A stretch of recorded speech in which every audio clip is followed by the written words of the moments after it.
¿Cuál ha sido la mejor época de los rallies? Sin duda la del Grupo B, nacido en 1982. Auténticos coches de competición con más de 500 caballos, tracción total, superligeros, todo un espectáculo. Pero en 1987 la FIA los prohibió por peligrosos. Pero, ¿sabes que los modernos World Rally Car 1 son más potentes, más eficaces y más rápidos?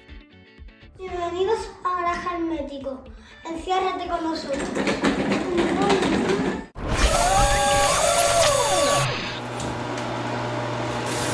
La idea original de este vídeo era hacer un vídeo de ficción sobre qué hubiese pasado si no se hubiesen prohibido los Grupo B. Vamos, hubiera habido Grupo S. Bueno, no sé, porque a lo mejor o a lo peor resulta que se habían acabado prohibiendo los rallies, la competición de rallies, al menos en Europa. ¿No te lo crees? ¿Te crees que exagero? Te digo una cosa, ¿sabes que en Suiza están prohibidas las carreras de coches? Me puse a investigar y a cotillar y me salió esta historia que quería compartir con vosotros por una razón que decía mi madre. Uy, ya nos pusimos tiernuchos. Sí, me pongo tierno, pero es que mi madre tenía mucha razón porque decía una cosa siempre, que el secreto de la felicidad está en saber valorar lo que se tiene, no en echar de menos lo que no se tiene.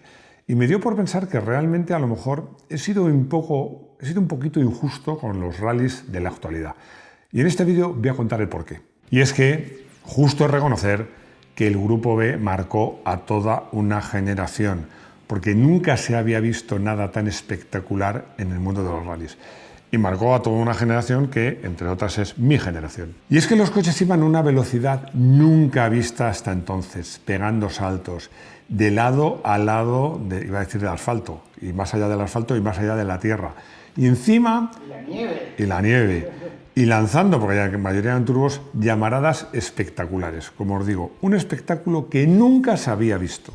¿Cómo no aficionarse? Porque es que además hubo una generación de pilotos excepcional. Me voy a dejar algunos, porque es que todos eran buenísimos, pero me quiero acordar de Mark Wallen, Walter Röhrl, Steve Blomqvist, Hannu Mikkola, por supuesto Michel Mouton, Ari Vatanen, entre otros, que eran no pilotos, yo creo que eran domadores de fieras, porque eran los que domaban a coches como los Audi 4, sus diferentes versiones, el Ford RS200, el Lancia Rally, el 037 y luego el Delta S4. No me quiero olvidar del Metro SR4 y del que tuvo más éxito, el Peugeot 205 Turbo 16, entre otros. ¿Cómo era el Grupo B? El reglamento del Grupo B arranca en 1982 para sustituir al antiguo Grupo 4, el antiguo reglamento que era Grupo 1, 2, 3 y 4. El 4 era el máximo en rallies. Con una idea que luego se reveló que era, o se pensó que era un error, que era sustituir los coches de rally, que eran coches derivados de coches de calle, muy preparados, pero con una base de un coche de calle, por auténticos prototipos de competición destinados a los rallies. Y es que para hacer un Grupo B bastaban 200 unidades. Con que construyera 200 unidades, de las cuales luego la mayoría ibas a destinar a competición, era suficiente, pero es que luego voy más allá. Luego hubo una versión, el reglamento preveía lo que llamaban ellos evolución, el famoso Evo, que era sobre un coche que ya habías homologado en Grupo B, hacer una evolución, y para eso solo necesitabas 20 unidades, nada más. Y además el reglamento, pues no voy a entrar en detalles porque lo hemos contado muchas veces, tenía muy pocas limitaciones. Verdaderos Grupo B.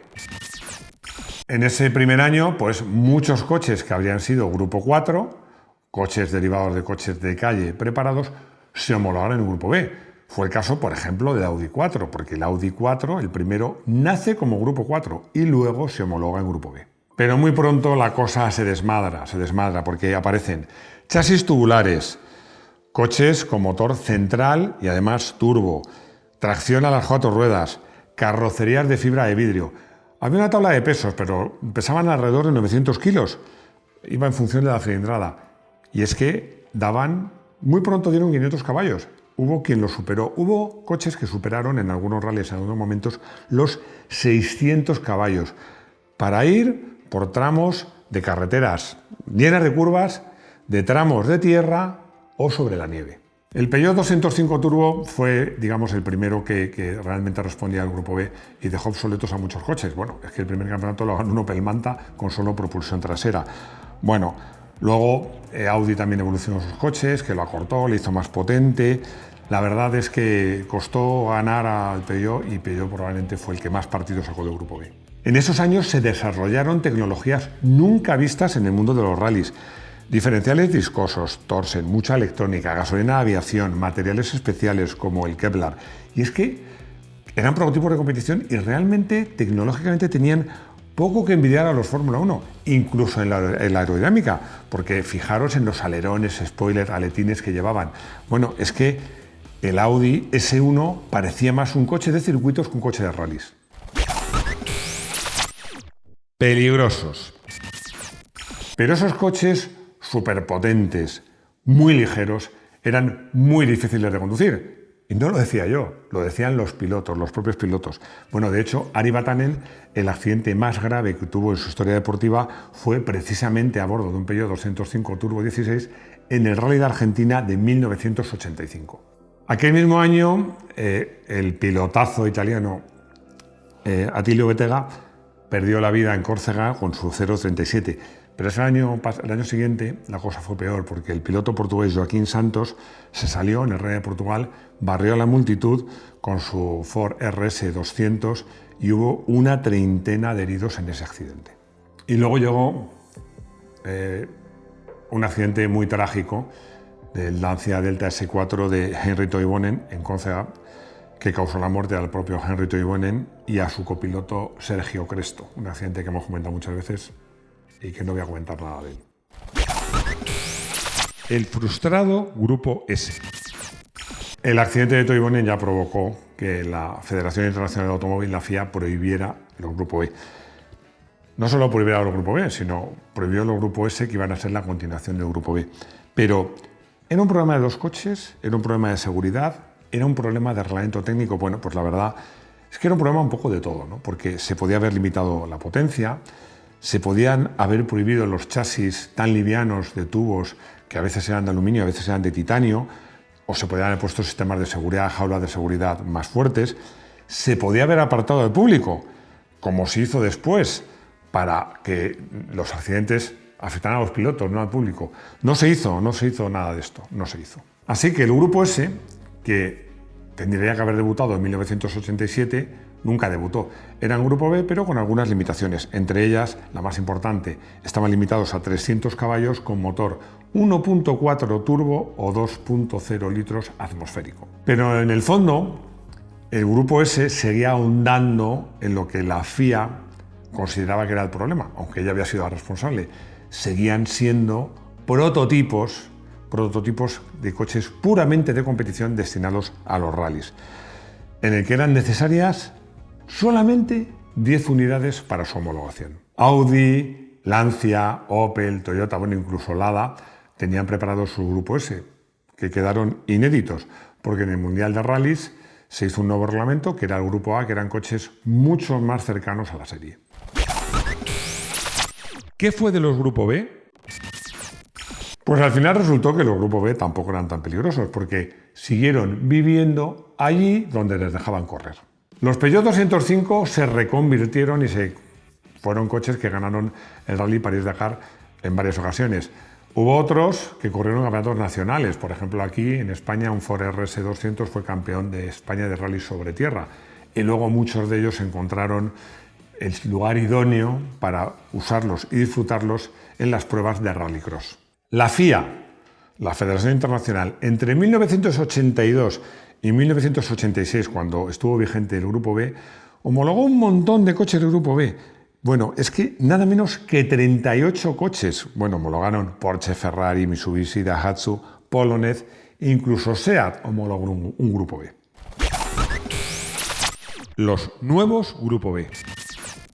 ¿Desaparecieron del todo los Grupo B? Bueno, pues se podría decir que sí, pero no, porque en 1997 llega un nuevo reglamento, el World Rally Car, para sustituir a los Grupo A. Y estos coches ya eran muy superiores en prestaciones y más rápidos en los tramos que los Grupo A y que los Grupo B. fueron esos tiempos de duelos entre Mitsubishi, Subaru, Toyota, bueno, de McKinnon, que ganó un montón de campeonatos, con McRae, con Sainz. En esa época además se evolucionaron mucho los neumáticos, bueno, mucho los sistemas electrónicos y las suspensiones. Y es que la Federación Internacional de Automóvil va siempre por detrás de los problemas, porque hacía una reglamentación y cuando las prestaciones se desmadraban, la cambiaban intentando reducir las prestaciones y también que entrasen nuevas marcas, que hubiera más seguridad. Bueno, no siempre lo ha logrado la FIA. Y es que correr por estrechos caminos, entre árboles y entre barrancos, es y siempre será peligroso. Pero no nos engañemos, es el ADN de los rallies. 2022, llegan los WRC1. Yo no sé si voluntaria o involuntariamente, pero se podría decir que la FIA, pues de alguna manera ha intentado resucitar a los Grupo B con el reglamento que llega en 2022, el World Rally Car 1, WRC1, que admiten chasis tubulares, aunque el motor tiene que estar en posición delantera y además, una novedad esperable, tiene que ser motor híbrido. Estos nuevos coches de rally son relativamente pequeños porque miden 4,20 de longitud, pero son muy anchos, 1,87. Y además, si los veis, tienen, como los Grupo B, pues unos apéndices aerodinámicos y unos aletines también impresionantes. Y vamos a hablar de motores y de potencia, porque el motor tiene que ser un motor 1,6 litros turbo, que da unos 360 caballos. Y diréis, bueno, queda lejos de los 500 de los Grupo B. No, porque luego llevan un motor eléctrico de 135 caballos. Y si sumas ambos, pues está en una potencia muy similar a la de los Grupo B. Pero superan, y por mucho, a los antiguos Grupo B en que en los sistemas de tracción total, que son mucho más sofisticados, con 3 diferenciales de gestión electrohidráulica, tienen cambio semiautomático de 6 velocidades, las suspensiones han mejorado muchísimo, los frenos comparado al Grupo B son mucho más eficaces y luego la aerodinámica. Los coches de rally hoy día, que van muy deprisa, tienen una aerodinámica que es que hace palidecer a los turismos de circuito. Pero a diferencia del Grupo B, la carrocería tiene que parecerse un coche de calle. Fijaros que el reglamento dice que tiene que fabricarse un modelo que se ha fabricado al menos 5.000 ejemplares, pero de una familia que haya fabricado al menos 25.000. Es decir, son lobos con piel de cordero. ¿Y ese no es el error? Bueno, pues para mí sí, porque yo creo que gran parte del encanto del Grupo B, incluido el 205 o el Renault 5G de turbo, que se asemejaba en un coche normal, era que no eran lobos con piel de cordero, eran lobos con piel de lobo, eran coches espectaculares. Justo reconocer que los nuevos World Rally Car 1 son coches más seguros, aunque claro, también hay accidentes y también hay veces que hay mala suerte, como en el accidente de Craig Breen en el rally de Croacia, donde el coche es súper seguro, pero un poste entró por la ventanilla y el desenlace, pues como podéis imaginar, fue terrible. Pero es que, como dicen los ingleses, motorsports is dangerous. Bueno, como os decía, a lo mejor los Grupo B no han desaparecido del todo y su ADN o parte de él pues sigue estando en los modernos World Rally Car 1, que son más rápidos, más potentes y más veloces que los Grupo B. Además, han mejorado respecto a los Grupo B muchísimo la seguridad pasiva, muchísimo. La estructura del coche, célula indeformable, son mucho más seguros. Y además, se controla mucho mejor la posición o la situación del público en los tramos, con lo cual el progreso en materia de seguridad ha sido muy, muy notable. Pero la conclusión para mí es otra, muy sencilla. Me encantan los rallies, y aunque no está en el guión, y Rodrigo mira y no está, y cuanto más espectaculares y más potentes sean los coches, yo lo siento, para mí mejor. Bueno, ya Rodrigo sabe el coche del día que voy a elegir. El que para mí fue mi primer 4. Estaba en la Mili cuando apareció el Audi 4 y bueno, pues yo tenía la oportunidad de llevar un Land Rover Santana. Y además estábamos de maniobras y yo tenía que ir a llevar algunas cosas de un punto a otro. Bueno, cuando no me veían, ponía la tracción total, iba por los tramos del rally con el Santana de 1.500 kilos y 70 caballos, soñando como si fuera un Audi 4. Pero la verdad es que aprendí mucho, me divertí mucho y tuve la suerte de que acabó bien y nunca me di un palo. Un poquito de suerte tuve. En el consultorio, Ana me hace una pregunta muy interesante porque dice que ha visto que su líquido refrigerante que está sucio, que quiere hacer. Lo primero que hay que hacer, Ana, es identificar por qué está sucio. El líquido refrigerante, que a la gente no le cambia nunca, hay que cambiarle cada un cierto tiempo. Como mucho 2 años o 3, cámbialo. Pero si está sucio, es importante saber por qué.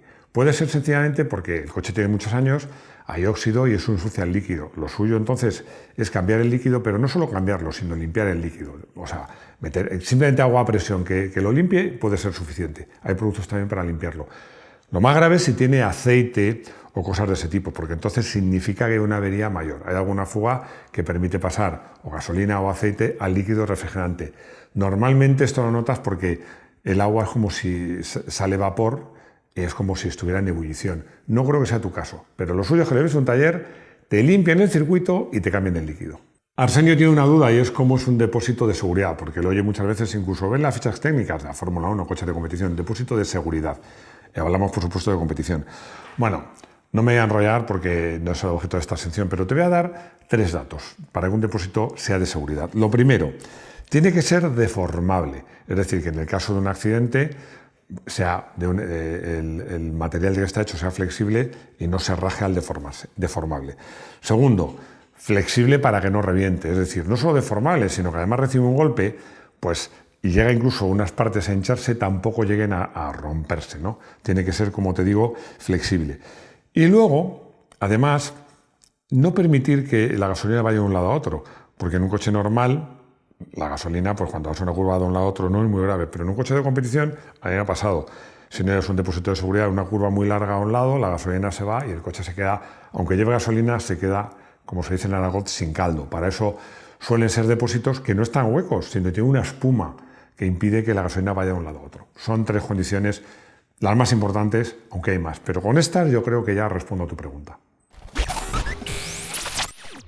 Este vídeo nos ha servido a Rodrigo y a mí para revisitar el Grupo B y darnos cuenta que quedan muchas cosas por contar. Si os gusta el tema, tenemos muchas historias nuevas que contar en nuestros vídeos, que como sabéis, os lo recuerdo de vez en cuando, estrenamos vídeo los martes, los jueves y los domingos a las 6. Y si eres miembro, una propina miércoles alternos unos y otros no, también a las 6. Y nada más, muchas gracias por estar ahí, por vuestros likes, por vuestros comentarios, por suscribiros. Y lo que digo siempre, espero veros de nuevo en nuestro querido garaje hermético. ¡Hasta pronto!